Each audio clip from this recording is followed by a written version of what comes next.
ഇപ്പോൾ ഒരു സ്ത്രീവിരുദ്ധ പ്രസ്താവനയാണ് ചർച്ച കായംകുളത്ത്. മുഖ്യമന്ത്രി തന്നെ ആ വിഷയത്തിൽ ഇടപെട്ടതിന്റെ ഗൗരവം കൂടുകയാണ്. ഇവിടുത്തെ UDF മണ്ഡലം കമ്മിറ്റിയുടെ നേതാവ് യു പ്രതിഭാരിയുടെ സ്ത്രീവിരുദ്ധമായ ഒരു പ്രസ്താവന നടത്തിയെന്നാണ് ആക്ഷേപം. അങ്ങയുടെ കൺവെൻഷൻ. ഞാൻ ഇന്ന് തെരഞ്ഞെടുപ്പ് പ്രചരണത്തിലായിരുന്നു. പത്തിയൂരിലെത്തിയപ്പോഴാണ് ഇതുമായി ബന്ധപ്പെട്ട ആ ഒരു വാർത്ത അറിഞ്ഞത്. ഞാൻ പിന്നീട് ആ ദൃശ്യം കണ്ടു.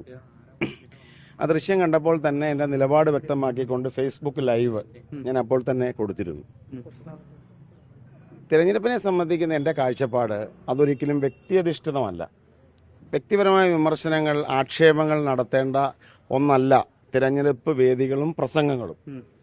എനിക്ക് ആ ഒരു പ്രസംഗത്തിൽ ഇവിടുത്തെ എൻ്റെ എതിർ സ്ഥാനാർത്ഥിക്കെതിരായി UDF നേതാവിൻ്റെ പരാമർശങ്ങൾ ഒട്ടും ശരിയായി തോന്നിയില്ല. അതൊരു തെറ്റായ പരാമർശമാണ്. ഒരർത്ഥത്തിലും ബോഡി ഷെയ്മിങ്ങോ അത്തരത്തിലുള്ള ഒരു വ്യക്തിയധിഷ്ഠിത പരാമർശങ്ങളെയും ആക്ഷേപങ്ങളെയും എം ലിജുവോ UDFോ അംഗീകരിക്കില്ല. ഞാനതിനെ ശക്തമായ അത്തരമൊരു പരാമർശം, അദ്ദേഹം വ്യക്തിപരമായി നല്ലയാളാണ്, പക്ഷേ അദ്ദേഹത്തിൻ്റെ തെരഞ്ഞെടുപ്പിൻ്റെ പ്രസംഗത്തിൻ്റെ ആവേശത്തിൽ സംഭവിച്ചാവും. പക്ഷേ എന്താണെന്ന് പറഞ്ഞാലും ഒരു 0.1% പോലും അത്തരമൊരു പരാമർശത്തെ ഞങ്ങൾ ന്യായീകരിക്കില്ല. ശക്തമായി ഞാൻ ആ ഒരു പരാമർശത്തെ അപലപിക്കുന്നു. ആ ഒരു പരാമർശത്തെ ഞങ്ങൾ തള്ളിക്കളയുന്നു. അതുകൊണ്ട് അത്തരം പരാമർശങ്ങളെ UDFൻ്റെ ഒരു പ്രവർത്തകൻ, അതായത് ഐക്യജനാധിപത്യ മുന്നണിയുടെ ഒരു പ്രവർത്തകരുടെ, ഏത് പ്രവർത്തകരുടെയും ഭാഗത്തു നിന്നുണ്ടാകുന്ന ഇത്തരം പരാമർശങ്ങൾക്ക് വേണ്ടി അത് പരാമർശം ശരിയായില്ല. ഞാൻ അതിനുവേണ്ടി ഖേദം പ്രകടിപ്പിക്കുന്നു, മൊത്തം സംവിധാനത്തിന് വേണ്ടി. അത് സ്വാഭാവികമായിട്ടും ഖേദം പറയേണ്ടത് എതിർ സ്ഥാനാർത്ഥിയോട് കൂടിയല്ലേ?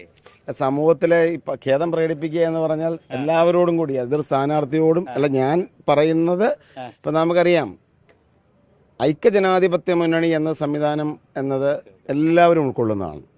ഒരു തെരഞ്ഞെടുപ്പ് നടക്കുമ്പോൾ ഐക്യജനാധിപത്യ മുന്നണി പ്രവർത്തകരുടെ പ്രവർത്തനങ്ങളുടെ ഉത്തരവാദിത്വം ഞങ്ങൾ ഏറ്റെടുക്കും. CPM ആ ഉത്തരവാദിത്വം ഏറ്റെടുക്കുക എന്നുള്ള പ്രസക്തമായൊരു ചോദ്യം അവിടെ നിൽക്കുന്നുണ്ട്. അവരൊരിക്കലും അങ്ങനെ ഏറ്റെടുക്കാറില്ല. പക്ഷേ എനിക്ക് അങ്ങനെയുള്ള ന്യായീകരണങ്ങൾ ഞങ്ങളുടെ മുമ്പിലില്ല. നമ്മളുടെ നേതാക്കന്മാരോ പ്രവർത്തകരോ ജനാധിപത്യ വിരുദ്ധമായി, സാമാന്യ മര്യാദയ്ക്ക് വിരുദ്ധമായി വ്യക്തിധിഷ്ഠിത പരാമർശങ്ങൾ നടത്തിയാൽ അതിനെ ഞങ്ങൾ അംഗീകരിക്കില്ല. അതോടൊപ്പം നേതൃത്വത്തിന് വേണ്ടി, UDF നേതൃത്വത്തിന് വേണ്ടി ഒരു സ്ഥാനാർത്ഥി എന്ന നിലയിൽ ഞാൻ ഖേദം പ്രകടിപ്പിക്കുന്നു എന്ന് പറഞ്ഞത് മൊത്തത്തിലുള്ള ഖേദമാണ്, സമൂഹത്തോട് തന്നെയുള്ള ഖേദമാണ്. കാരണം അത്തരം പരാമർശങ്ങൾ ഇതിനൊരു വ്യക്തിക്ക് മാത്രമല്ല വേദനിക്കുന്നത്, സമൂഹത്തിന് മുഴുവൻ വേദനിക്കും, ഞങ്ങൾക്കെല്ലാം വേദനിക്കും. അത്തരത്തിലാണ് പറഞ്ഞത്. അദ്ദേഹം, ഞാൻ നേരത്തെ പറഞ്ഞതുപോലെ നല്ല മനുഷ്യനാണ്. പക്ഷേ അദ്ദേഹത്തിൻ്റെ പ്രസംഗത്തിൻ്റെ ഓരോ, നമുക്കറിയാം പല നേതാക്കന്മാരുടെയും പ്രസംഗങ്ങളിൽ ചിലപ്പോൾ ഇത്തരം പരാമർശങ്ങൾ, അമിതമായ ആവേശം, MM മണിയുടെ പ്രസംഗങ്ങൾ ഗ്രാമ്യ ഭാഷകളായിട്ടാണ് വ്യാഖ്യാനിച്ചിട്ടുള്ളത്. അല്ലെങ്കിൽ ഇപ്പോൾ തന്നെ എനിക്ക് തോന്നുന്നു രമ്യ ഹരിദാസിനെതിരെ വിജയരാഘവൻ്റെ പരാമർശം വന്നു. മുഖ്യമന്ത്രി പിണറായി വിജയൻ കഴിഞ്ഞ ദിവസങ്ങളിൽ പറഞ്ഞ പരാമർശം ചെറ്റത്തരം എന്നൊക്കെയാണ്. അതോടൊപ്പം തന്നെ അടുത്ത് ഏതോ ചോദ്യം ചോദിച്ച ഒരാളോട് വീട്ടിൽ പോയി പറയാനുള്ളതിൻ്റെ അർത്ഥം എന്താണ്? മുഖ്യമന്ത്രി പിണറായി വിജയനെതിരെ ഞാനിവിടെ എൻ്റെ പാർട്ടിയിലെ അല്ലെങ്കിൽ എൻ്റെ മുന്നണിയിലെ ഒരു നേതാവ് നടത്തിയ പരാമർശത്തിൽ പാർട്ടിക്കും മുന്നണിക്കും വേണ്ടി സമൂഹത്തോട് ഖേദം പ്രകടിപ്പിച്ചു. പിണറായി വിജയൻ്റെ പരാമർശത്തിന് വേണ്ടി ഗോവിന്ദൻ, CPM സംസ്ഥാന സെക്രട്ടറി ഗോവിന്ദൻ പരാമർശം പ്രകടിപ്പിക്കുമോ? ഞാൻ വെല്ലുവിളിക്കുകയാണ്. വിജയരാഘവൻ്റെ പരാമർശങ്ങൾ മുൻപ് നടത്തിയിട്ടില്ലേ? എത്ര രൂക്ഷമായ പരാമർശങ്ങൾ നടത്തി?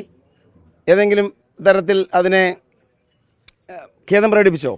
ഞാൻ രമേശ് പിഷാരടിക്കെതിരെ അതൊന്നും ന്യായീകരണമായിട്ട് ഞങ്ങൾ പറഞ്ഞു. ഞാനതൊരു രാഷ്ട്രീയ പ്രതികരണം എന്ന നിലയിൽ പറഞ്ഞു എന്നുള്ളതേ ഉള്ളൂ. ഒരിഞ്ച് പോലും ഇത്തരം പരാമർശങ്ങളെ ഞങ്ങൾ ന്യായീകരിക്കില്ല. ഞങ്ങൾ അത്തരം പരാമർശങ്ങളെ അംഗീകരിക്കുന്നില്ല.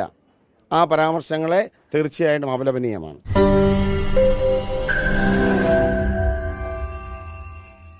ലോകത്തെവിടെയായാലും ഏത് സമയത്തും 24 വാർത്തകളും ഓഗ്മെന്റഡ് റിയാലിറ്റി പാക്കേജുകളും എക്സ്പ്ലെയിനറുകളും വിശദമായി കാണാൻ ഞങ്ങളുടെ YouTube ചാനൽ നിങ്ങൾക്ക് സബ്സ്ക്രൈബ് ചെയ്യാം.